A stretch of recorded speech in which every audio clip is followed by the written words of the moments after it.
Listen, Immortals of Aveum knows its audience well, and so do I. Videos sponsored by you and made by me. Have you ever wanted to be a spellcasting Iron Man or play Casting of Duty? Immortals is a first-person spell shooting game by Ascendent Studios that aims to be just that. No questions asked, no quarter given, no excuses made. Should some excuses have been made? Yeah, we'll get to that, but in a second. Immortals throws you right into the magic slippers of the aw shucks, no one gets hurt thief Jack, whose relaxed life is interrupted when he watches friends die, his small village destroyed, or city, and then fast forward 5 years and he's smoking and a grizzled veteran of the fight, which makes sense because if he died right away, calling the game Immortals would be a bit weird and most likely a shorter game. As Jake, you're going to wield some magic like a master and neck deep dive into a battle to save the planet from the evil forces of... That would be a spoiler. With YouTube's constant debuffs on my magical video spells, I'm weak on mana sauce and I need a small thumbs up of infusions and love from you guys, so leave a comment. How about maybe leaving the best useless magic spell you can think of, like Mad Mardigan's Muppet Sorting or something like that. I'll read the best ones in the podcast. So here's my review for Immortals of Aveum, CrossFit magic users, fantasy Zoom calls, and being so damn magical, you don't even need to exhale. First, I loved the movement in the game right from the start. Even though the initial tutorial area is pretty boring, the rest of it, the moment you get into battles, feels good. It's fast like a Call of Duty, and you get the burst ability as well almost instantly. And later, you even get a Featherfall kind of floating spell to be used in combats. Using these in combinations on enemies feels good. The first time you burst over someone's head and turn around and drop an Iron Man laser, two-handed beam weapon into their surprised face feels incredible. But be aware, you're just basically replacing the gun barrel with the character's hand and gauntlet. Even reloading is much the same, though many of the magics don't have the sheer volume of a gun, so reloading occurs more often, with you recharging mana with crystals you pick up along with health power-ups. When it comes to spells, it's not lacking in numbers either. 25 RGB spells, red, green, and blue, and 80 connected talents that you can attach to trees. I do want to point out the higher up of the spells are fine, but most of them are the unimaginative types, adding damage to something or altering its speed. You do get some game changers a little bit later. Each of the gauntlet types that you can get change up the attack style of the colors, and each has 3 basic types. You've got different wide range shots, sort of homing shots for the green, and then lasers for the blue, but different gauntlets on each one of those colors can slightly affect that change. As I said, green has a machine gun like rapid fire that homes in on enemies, and it's very useful pretty much no matter what, actually. Now, blue has a precision laser, and I do say that, it's pretty much a laser, a beam that shoots right out, and you can get a powerful one that shoots right through enemies. And then red, well, it's pretty much fire. Everything you would expect. You can get some wide shots, some fireballs. It just depends on the gauntlet. The magic system is a match-styled switcheroo where enemies of the same color are vulnerable to that attack type. Don't worry, because you usually can do some chip damage regardless of color. Now, as you get more spells, you start collecting Furies. These are the more powerful spells like Shatter and Bash and Slow Time. Nothing new, but they do feel very ultra powerful. They do suck up a lot of mana, but they do a ton of damage. Mixing and matching these types, as well as upgrading the amulets, the talismans you find, other side spell abilities, as well as rings you wear, are backed up by a crafting and upgrade system, changing greatly what you can do in battles if you experiment and upgrade. However, as you continue to play, you start to realize that there's this almost linear feeling to everything. Switching around and figuring out what you can do is enjoyable, but there's a heavy bit of a feeling of repetition that creeps in everything you read or do. And this starts in the game pretty quickly. Even when getting more unique spells in a talent tree, the flexibility that I wish was there really isn't. And this is exemplified by the idea that there really isn't destructible environments or even ones you can impact in the game. So you leap into a location and smash down a wall or burn up an area, not possible. You just can't really do it. And it would have gone a tremendous distance to elevate the game above what really starts to feel like a spell game, replacing the guns, but just 3 guns. Exploring the world unlocks new locations, portals for fast travel, as well as special challenges that basically are obstacle courses for magic users. Now, if you like first-person platforming, this is for you. If you don't, it's going to be a lesson in frustration, not because they're hard, but because there's a lot. There are rewards that are very powerful, though, and that can be enticing to force yourself through it. It's really going to be up to you and what you like in these kind of games.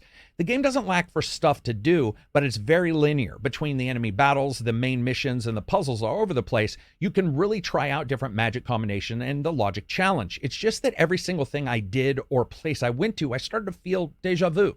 And it was mainly because of the rule of 3 that sort of crops up. Nothing was particularly world-shattering or bad, It's just you could almost identify each place. Oh, forest. Oh, lava place. Oh, palace. Somehow, like the old 3-level types we saw in platformers, got into the game. That doesn't mean there aren't impressive moments. One major battle location, the walkout, is incredible. A massive battle between magic users and their creation. But then, when you actually go into the location itself, it's pretty linear and you're just running through some catacombs. Also, kudos to them for sticking with the colored spells doing damage to the enemies. With a sheer volume of spell effects, it could have been highly confusing trying to figure out the opposite of a color. So matching just works, keeps the combat pretty fast, which I actually think is one of the better parts, is the speed.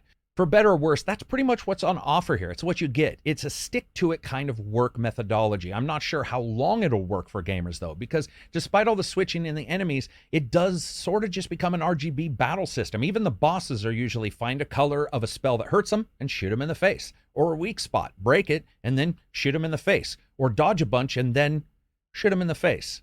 Now, graphically, does shooting them in the face look good? The majority of Immortals actually looks really good, a mixture of fantasy and tech. It easily brings comparisons to older titles like Too Human, with technology explainable next to magic, and a medieval feel of a village next to teeming towers of granite and metals too advanced to have been worked by normal forges.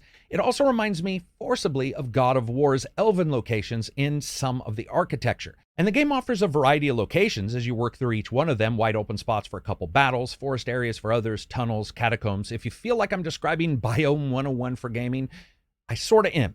As you continue to play the game, everything starts to feel like a trip through examples. And even the opening, well, after the starting, you have a little bit of gameplay, and then the true opening, it opens like a Netflix or Amazon show. It actually feels very much like Game of Thrones, but remove the castles growing and instead show magic glowing. And that's the way the game feels. It's suitably epic, but something about Immortals always feels a bit like a TV show trying to be the epic movie that just released.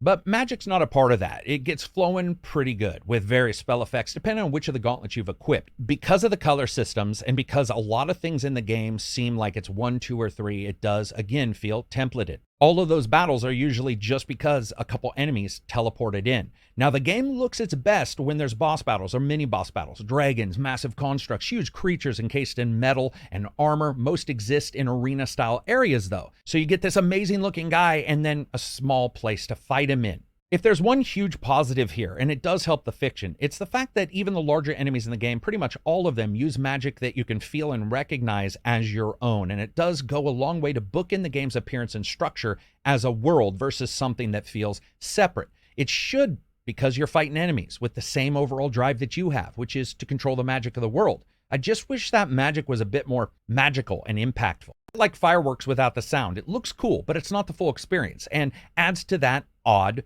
feeling of almost a cutout, like a budget feeling to it. The spawning of enemies works fine as a story conceit, but it takes these big set pieces and then truncates everything down to a mini-sized engagement and meal that you feel forced into. A couple of levels look big and your home base is massive, but not much at all happens there, with nobody walking around or really engaging in anything. Many times just groups of people sitting around.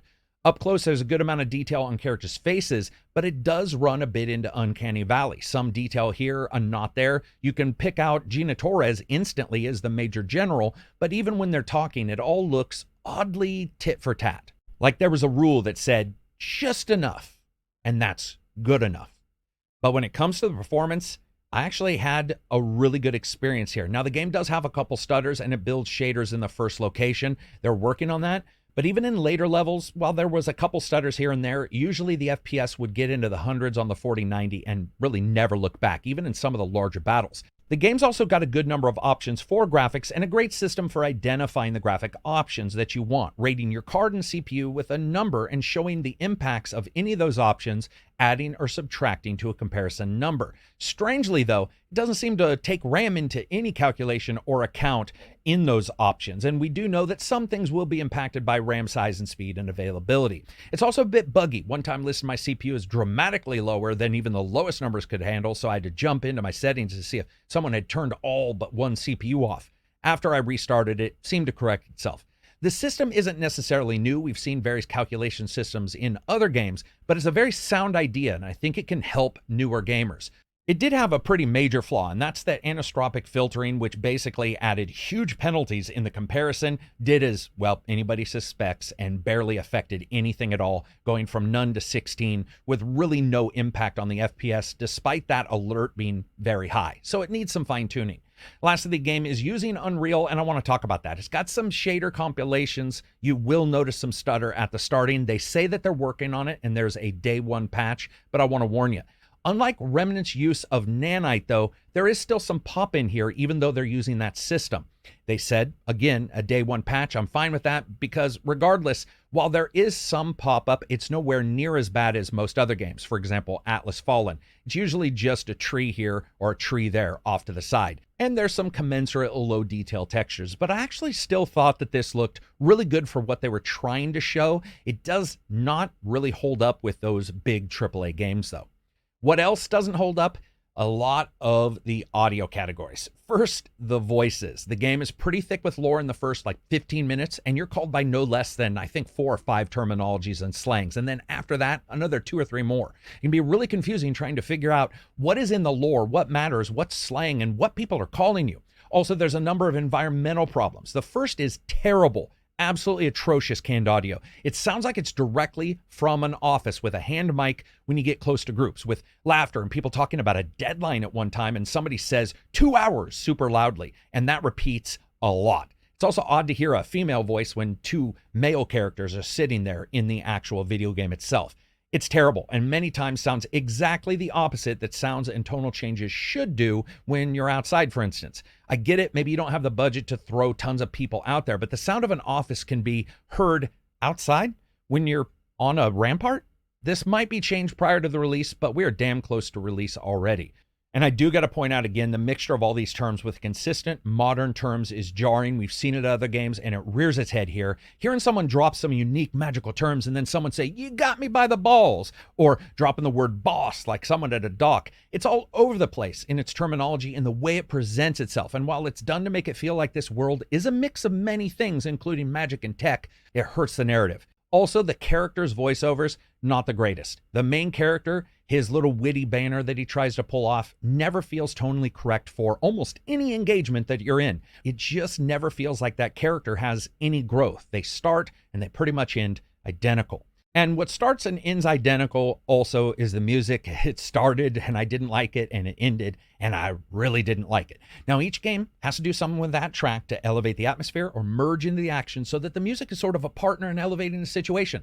This has a bunch of bass drops and digital effects like a riff on a Fruity Loops pattern. It may suit others. It's a bold choice, but in my opinion, it misses completely because it's like a third wheel on a bike. If you've ever ridden a 3-wheeler, they're awesome, but you go around a corner and the entire balance shifts notably enough, you will never question that it's different. That's the music here. It's always unbalanced with the rest. It brings attention when it's not needed, and worse yet, many times it's just jarring. There's 1 or 2 tracks I thought were pretty good. The rest, man, it just sounded like a temp track. When it comes to the sound, this is the best part. Huge crashing rocks from your main spells, fire spells, magic of all kinds is represented well. I wasn't particularly impressed with the actual audio separation, though. That being said, many of the levels have awesome far-off sounds to mimic major battles, and they rock. In the audio category, as I said, sound, easily the best. And that brings us to a fun factor. Been there, done that. Doesn't always hurt, but there's a feeling of deja vu in this game, from the gauntlets, the magic, to the characters. Does it mean it's bad? No. I have some fond memories, but it's not a memorable game. Things fade fast, and Immortals is going to as well. It tries to do so much, but at the same time, it writes down rules and structure that is so tight that everything feels like you can guess what it is right away. So to continue this discussion around, for example, shows, you can have a rom-com, an action-adventure, but at some point, Immortals seems to just want it all. An action/magic, comedy, intrigue-filled, happy-go-lucky, feel-good movie of a game. It reminds me a bit of the Lego movie. Chris Pratt singing, "Everything is awesome, everything is great when you're part of a team," which is exactly supposed to show the genericness of the Lego movie. Here, it's Jack singing, "Everything is okay. It's pretty good when you're part of a group who do stuff." And that's why this game, despite some fun, I would say is for sure a wait for a sale. It's competent. And I can see some people enjoying this, but even ignoring the literal fire sale of amazing titles now, compared solo with just its own experience as a measure, it just doesn't measure up. So anyway, that's my review. I hope you guys liked the video. If you did, give it a thumbs up. If you didn't, give it a thumbs down. Check out the podcast, the Patreon, whatever. It helps me out huge if you leave a comment or you leave a thumbs up or even a thumbs down if you disagree with whatever I'm saying. I hope you guys, if you do get this, enjoy it. I hope the developers take these ideas and build on something that is really sharper and more imaginative in the future, because I think they have some good ideas here. Peace out, everybody. Enjoy the rest of your week. Gang, gang. Mingle. All eyes are on you. Mingle. Bask, even. What about the stolen artifact? We're scouring the archives. You were at Yothium, weren't you? I was, sir, yes. Hallen means oldest. Named Silas. Hi, I'm Jack. Saw you wore the Immortals glyph. Figured I'd introduce myself. You're the new recruit. I'm the Viscount Hauserel, Lord of Severnridge and Eye of Lavenray.